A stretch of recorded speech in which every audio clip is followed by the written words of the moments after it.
Thank you for watching WrestleStop. This is Jeff and Joe doing a Raw recap from the 25th of August, not April, August. Yeah.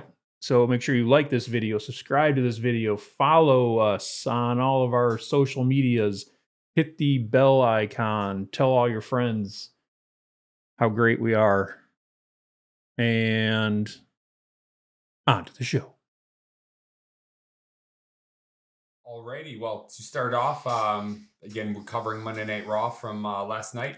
Beginning of the show, Roman Reigns came down to the crowd, did a nice slow entrance. Another new chant I heard last night from the crowd.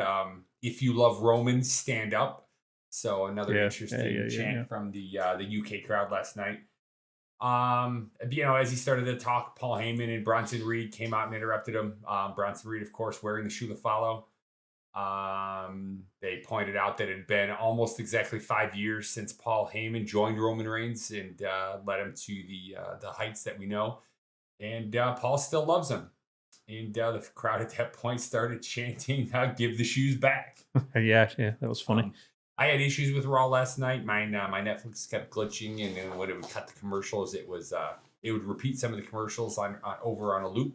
So I had to shut down a couple times. So I think Joe took a little bit more notes with this one. Did you take anything on there? Yeah, I took a few notes off of, the whole show, but this in particular. First off, a quick apology for the way our SmackDown video cut off. Rookie move on my part. Our hard drive ran out of space. My fault. Now I know. But moving forward, yeah, I mean, the notes I have. I'll just read my notes. Yeah. Reigns started the show, which was cool to see. Reigns is by far the biggest name in all of WWE, in my opinion, and he doesn't even show up all the time, and he's still crazy popular. He cut a non-babyface but babyface promo, which is cool. He said something about going back to the old him. He said he can go back and do that when the crowd was chanting for him, which was cool. So maybe we'll see an old Bloodline reunion at some point. Then I got out comes Heyman and Reed. And in my opinion, this is just my opinion, Reed cut the best promo I have ever heard him cut since he's been on the main roster. Yeah, I would agree. Yeah, it was that captivating, and it was like so different than we normally hear. But I thought he even sounded different. Yeah, he sounded meaner. He sounded believable. Yeah. Talking about him being the Samoan that Roman's parents and everybody warned him about. Talked about how his family was exiled to Australia. That's why they're there, and his tattoos were earned, not paid for. A lot of that was a lot cooler than what he has been doing. I'm not a big fan of the Shulafala. I thought it was funny. I know you love it. I'm kind of done with it now. But okay, whatever. Give him something to do. The tribal thief gimmick is kind of goofy. You have this big monster of a man, and he's known by the tribal thief because he steals tennis shoes. Kind of weird, but something I did think of, but I don't know how far they could take it, is the way that promo felt to me was you have Roman Reigns' bloodline with, the Usos, and if you want to throw Sami Zayn in there or whatever, even Solo Sikoa. And then he talked about, Bronson Reed talked about his family was banned, and they're the ones that you need to watch out for. I don't know how far Bronson Reed's family tree goes in the world of wrestling. I have no idea. Yeah, I don't know. But that could be a true bloodline versus bloodline matchup. The exiled bloodline versus the real bloodline. That would be cool to me because I like Bronson Reed. Yeah. And I'm assuming the people in his family are all probably just big monsters like he is. I'm just guessing. I don't know that, but I think that'd be cool. Roman, when he cut him off, said, "Oh, he's Samoan. I own his ass," because he owns all the the bloodline guys and stuff, which that made me laugh. I thought that was pretty funny. I gave the promo an A. I thought it was great. Yeah, I thought that was a great way to start Raw. Yeah, I thought they were both good. It was Seth usually comes out and starts, or Jey who's been starting, or CM Punk's been starting. So seeing Roman come out when we're used to see him on SmackDown, he has been appearing on Raw the last few weeks, but to see him come out and start the show was definitely pretty cool. Yeah, enjoyed it. I have next going backstage. We had Dominic Mysterio again talking to El Grande Americano. Judgment Day walked up, just kind of said, "What are you doing?" Just kind of shrugged them off and just so they kept talking, strengthening the bloodline. So we'll see where that goes, but they didn't really seem to do much with it. But that's where it went, and then it led out to a match between Dragon Lee and JD McDonough. Some pretty decent match. We've talked before. They're not the greatest wrestlers, but they're entertaining. They can they can succeed in the ring. It was pretty good until the end. Dragon Lee, I don't know if you were watching, how close you were watching. He did like a sit down power bomb on JD McDonough. It looked like he almost dropped him on his head. It looked pretty scary. Okay, I didn't see that. Eventually Dirty Dom interfered in the match. AJ Styles came out and chased him away, and then I was surprised that Dragon Lee got a clean win over JD McDonough. So yeah, so Lee won it. Yeah. I think JD McDonough is super underrated. I know people don't like him. He's got a big bobblehead and whatever, but I think he's a good wrestler. I think he's talented. I think he showed when he broke himself in that one match and still continued to wrestle. And then was out for like a couple months. That's how bad he was hurt. I think the guy can go. I think he puts it all on the line, and he's exciting. He won over a lot of fans with that performance as well. Yes. You know what my opinion is, though? Well, not my opinion, but a thought I have. What's that? Remember the cruiserweight division? Yes. Bring that back for some of these guys like Dragon Lee, JD McDonough, some of these Fraxium guys. Bring these smaller guys who can go and move. Ray Phoenix is another one. Bring it back for those guys. Those guys, you can put a heavyweight title on them, but it's not like believable, right? Just because they're so much smaller than like a Brock Lesnar or something like that. Give them a cruiserweight champion. I know they did the speed thing. I was going to say the speed thing. They tried to do that on Twitter or and X, it didn't work. But do it. Well, you see, now it's on NXT. That's an NXT title now. Oh, is it now? Okay. Yeah. But who cares, right? I mean, that title was a joke anyway.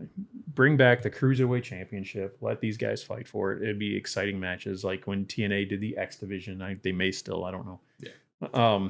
There's exciting, fast-paced matches, and they're good. Yeah, there is something entertaining about seeing a big man like, go back in the day, Kevin Nash power bombing Rey Mysterio, young Rey Mysterio through the table. And they can still do stuff like that, but the matches are about the big spots, and the matches themselves aren't that good because you gotta suspend disbelief to think that somebody that size like Rey Mysterio beating Brock Lesnar or Kevin Nash or any of those giants just isn't realistic. Doesn't make sense. Yeah. So by doing a cruiserweight division and letting these guys fight each other, kind of similar to boxing and other wrestling where they have weight classes, it would make a little bit more sense.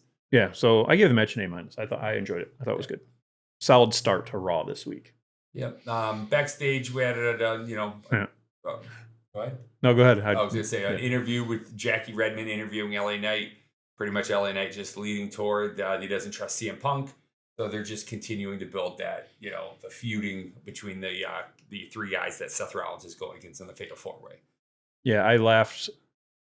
Probably shouldn't have, but when he said "woof woof dummy" and he walked out, I laughed. I thought it was funny. It's like Eli Drake stuff. And he used to call everyone dummy, but still pretty funny. I think LA Knight right now is on another level than he was before. His promos are actually better. I know you still think he's Stone Cold Steve LA Knight. I didn't see as much this week. I didn't notice it as much. Maybe it was just that one night he was stuck on a certain phrase. It got caught in his head or whatever. But I haven't noticed it again. It was just the one night. And then when we get to the match, we can talk about it there too. But I think he's bumped himself up a level a little bit as far as his skills go. Yeah. I thought it was an okay B promo. Yeah. So next match, they had Penta versus Kofi Kingston. They've been battling back and forth the last couple weeks. Penta versus Xavier Woods started back when he stole the hat and he danced with that giant, ridiculous hat. Xavier Woods came down on a neck brace, doing the old heel gimmick, trying to get the sympathy or, just the crowd mocking him over the neck brace. Well, eventually, throughout the match, Grayson distracted Penta and then Kofi got a clean win, or got a win anyway. So he distracted Penta. So Kofi ended up doing the finisher. Some sort of spinning kick move and then pin Penta. So again, where are they going with this? I'm not 100% sure, but I was again surprised to see Penta lose to Kofi. They're burying Penta is what they're doing. But I think just kind of going back, I think this is a good role for Grayson Waller. But I think this is just a placeholder role until Austin Theory gets cleared to come back. And then, there'll be the new babyface Austin Theory. Are they going to do with them kind of what they're leading to do with the guys on SmackDown, the Mello Don't Miz, put them back together, but have them. Well, that's what they were doing. That's what they were doing. Yeah. But no, I think he comes back now. Maybe hears all the trash that Grayson Waller's been talking, becomes a good guy. I think Austin Theory has all the talent in the world to become like a huge star. They just have to package him right. Yeah. Yeah, Kofi surprising gets the win with some outside interference. I gave it a B-, but I probably should have gave it lower to that just because Penta should be winning, not Kofi Kingston. Yeah. Kofi Kingston and Xavier Woods should be winning tag team matches. I don't really like them winning singles matches. That's weird to me. Doesn't make a whole lot of sense for somebody. Unless they're pushing them into a singles role, but they're really, I don't think they are. Yeah. So next they recap the EO Sky. You're right when you said rescat. Rescat. You're all right. Over the place. But recap the EO Sky events for the prior week. Then they cut to the backstage. Rhea stretching. EO comes up and asks Rhea to give her some space to make up with the Kabuki Warriors. I can't talk. She asked Rhea to, she thanked her for her help, but she said, "Let me, I need to make up with my friends, my team. Please give us some space." Kabuki Warriors were in the background watching them. You can tell they weren't supposed to hear what they were saying, but they saw them hug and then they reacted. Yeah. And Asuka took off storming and stomped out. So where's that going? This is where my Netflix glitched again. They went to a commercial. They came back. It looked like they were going to interview Judgment Day, and then it just jumped back to commercial, and it did that for a solid 10 minutes to me. So I had to shut Netflix down for a while. When I loaded it back up, it did the same thing. So I ended up having to fast forward through a couple minutes of matches. So I don't know what I missed. The next thing I saw was Adam Pearce talking to Stephanie Vaquer backstage that she has to wait for her title match, that she still gets a title match, but they're going to have to find an opponent for her. So maybe you can fill in anything I missed there because I couldn't get that couple minute segment. I thought I noted that, but I don't see it on here. But the EO storyline I'm fine with, but when they keep showing that super cringe EO meltdown, she does her crash out and starts screaming and run around. And that hurts my soul, man. I just don't. That's stupid. All three of those characters, the Japanese characters, they're playing them very over the top, the screaming that almost like something from a comic book, an anime or something like that. And it's just, it comes off really weird. Maybe it's just me. Maybe I don't know. I agree. No, I agree. It just seems odd. Yeah, it comes off weird. Then they spelled it wrong. Then they did a Becky Lynch promo. She's funny as a heel, but like I said in the other recap, maybe she's just very predictable with some of the things she says. Yeah. Starts off kind of okay, great, and then just starts trashing on people. It was the same kind of thing. Then there was a Punk promo. Again, by the numbers, he doesn't care about Uso. He doesn't care about LA Knight. He just wants to win. Who cares? Said he was upset that, we all know Seth Rollins has a team. The three of us should be working to ensure one of us beats him and takes him out. And he's upset that nobody wants to team with him, that their division is Seth Rollins and his guys are just going to end up taking him out. So he was upset that he couldn't get anybody to cooperate. Mm-hmm. Then I got Roxanne Perez versus Rhea Ripley. Yeah. You got that? Yes. Yeah. Okay, so it looks like I might have missed some of the same stuff you did then. Yeah. I've got from there on. Everything worked for me now. I had a couple more commercial glitches where it would repeat, but it eventually fixed itself. So my notes were kind of short because I was getting frustrated, but I think I got most of the nights. Yeah, next we had a match, Rhea Ripley versus Roxanne Perez. Back and forth match. Rhea ended up winning with the Riptide. No surprise there. Raquel attacked Rhea after the match. She went for the Riptide on Raquel. Roxanne grabbed her leg from the outside. And EO ended up coming down. Just again battling. EO came down, and then the Kabuki workers got upset that EO helped Rhea. So just more of the same. Yeah. It was predictable. Ripley obviously won the match. With all the weird things they've done, like Kofi beating Penta, and then there was another one that was weird. Piper Niven beating Charlotte Flair. Couldn't they just let Perez beat Ripley in this one? Yeah. But instead they just kind of went the protect Rhea Ripley route, and it wouldn't have hurt anybody. They're not really pushing her into the title unless they're going to put her against Stephanie Vaquer. But it wouldn't have hurt her right now. She's got a feud away from the title. Mm-hmm. It would have put the Judgment Day over a little bit more to take down somebody big like Rhea and build up that rivalry. But I guess then that kind of goes with my thing with a tag team person winning a match. So Yeah. I don't know. So I but guess Raquel was out there. They could have had Raquel interfere or something. Yeah. Something along the way. So. Yep. Next up, I got Styles versus Balor. Yeah, there was a backstage promo. Did I miss a backstage promo? The Vision was out there. It was when Reed was like kind of like hyped up and he was going kind of crazy. Seth came up and started talking to him, talking about how Reed was going to come out and destroy Roman, and then Breaker was going to destroy LA Knight. Just kind of a hype promo for the three of them. Not much really going on. So just kind of Seth doing what he's doing. He hasn't been wrestling lately, but he's been backstage. Just doing backstage promos, hyping these guys up. But yeah, next match I had was also AJ versus Finn. So, but before that, let's enjoy a crispy grog. Grogging it. Not a sponsor. Can be if you want to be.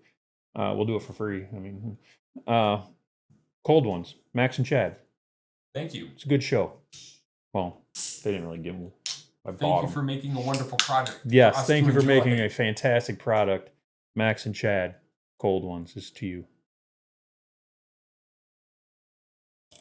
Did you fake sound when you opened it? I just realized that you did that. Did, because it was my previous game still. I was like, that didn't sound. That sounded weird.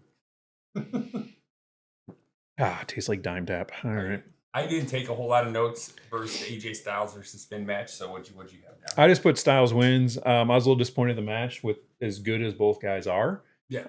The match was kind of just basic. Yeah, and again, another match where I was surprised that I guess Finn's been wrestling as a tag team lately, but to see him just take a clean loss like that against AJ Styles, he's the younger wrestler. I wish they would push him more. Well, there's probably like a tie-in because he went out there because they're going to fight Dom, which they mentioned next week. But I gave the match a C just because the people involved, but it should have been much better. That should have been an easy A match if they just let those guys go. Yeah. So yeah, in the middle of the match, they jump backstage again, or maybe it was during the intros, and again they showed Io arguing with the Kabuki Warriors over the relationship with Rhea Ripley again. So we'll see where they go with that. Then they had the clean match. They had the victory that you discussed, and then they went back to stage with Jey Uso talking to Roman backstage, and Roman telling him don't trust CM Punk, you can't trust him in the match and all. So it was very reminiscent of the SmackDown with Drew McIntyre talking to Logan Paul. You got to take matters into your own hands type of thing. And as we can see later on, exactly what happened. Yeah. Very similar. So yeah, just got Roman pep talks Uso. Then we got another goofy Bailey promo.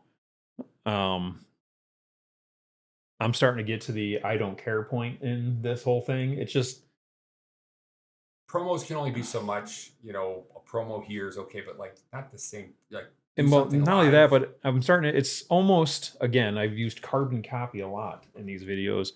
When Bray Wyatt was turning into the Fiend, it's the same thing. He's hearing the voices and he's doing this, and then he has the alter egos and stuff like that. It's very similar to that. I don't know if they're going to go the same dark route with that or anything, but just very similar. It's like rehashed storylines, and I know it's summer and a lot of guys are just kind of coasting through at this point, but I don't know. I thought the first promo they did with that was kind of neat. Yeah. Oh, she's hearing voices. All right, that's cool. But then I'm just kind of losing interest in it. I think the first video, she heard one voice. This one, she had heard like 2 or 3, and then the voices started arguing and who's the better voice or the real voice or whatever. But yeah, they did that, and then Lyra stage cut to Lyra. They cut to Lyra Valkyria backstage talking to Adam Pearce about being concerned for Bailey. Maybe that's the next setup then. So Bailey and Lyra Valkyria. They had already done that, but they're doing something else. Seems like they're going to go back to the Bailey and Lyra thing. So we'll see where that goes.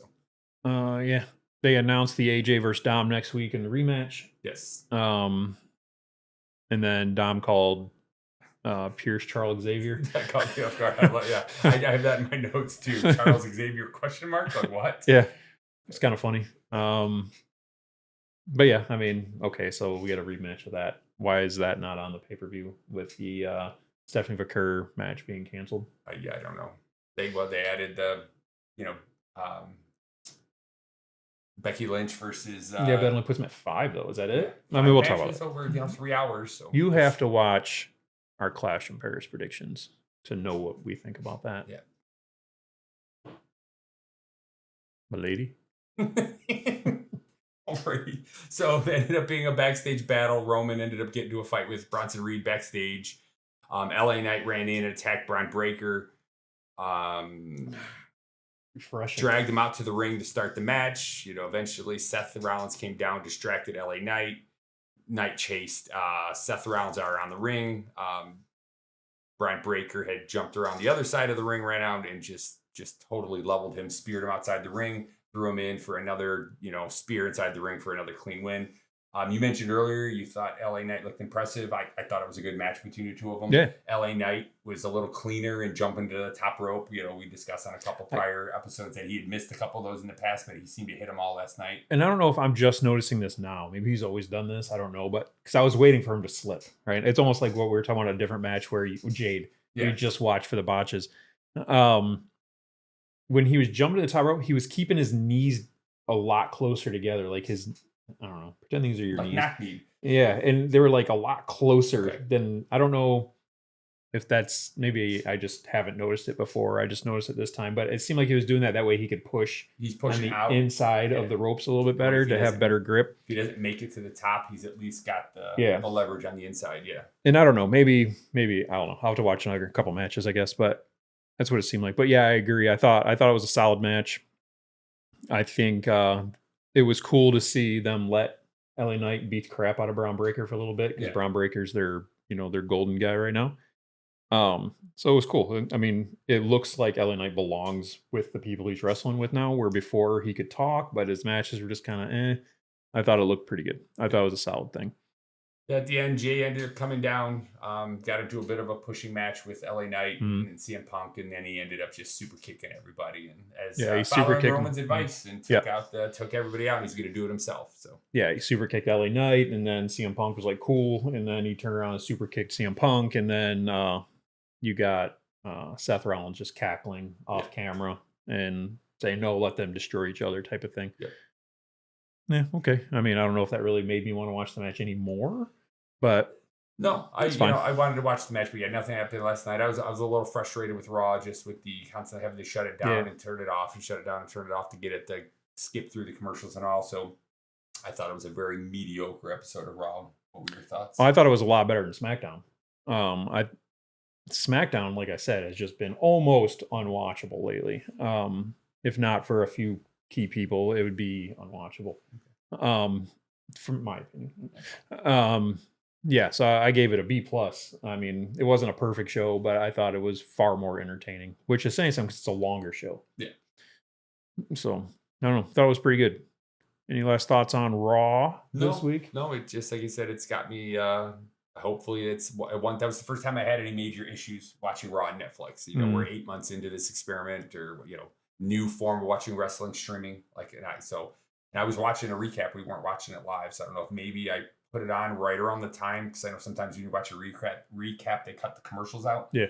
So I wonder if there was some glitch in it moving over, because when we ended up stopping, we broke for an hour, went back, and then got to watch the last hour. There were no commercials. So maybe it was just some sort of a glitch as it transitioned from semi-live with commercials to the recap with no commercials. So yeah, I don't know. Decent show, much better. Much better than SmackDown. Still not a great week of wrestling if you count from SmackDown to Raw. Especially building up to a pay-per-view. Hopefully the SmackDown coming up here in a couple days is going to be a lot better. But yeah, that's about all I got for Raw this week. All right. Sounds good. All right. Yeah, next video coming up here in a little bit. Look out for our predictions for Clash at the Castle, and like, follow, subscribe, all those good things. Appreciate you guys watching. Tell your friends. Bye. Thank you.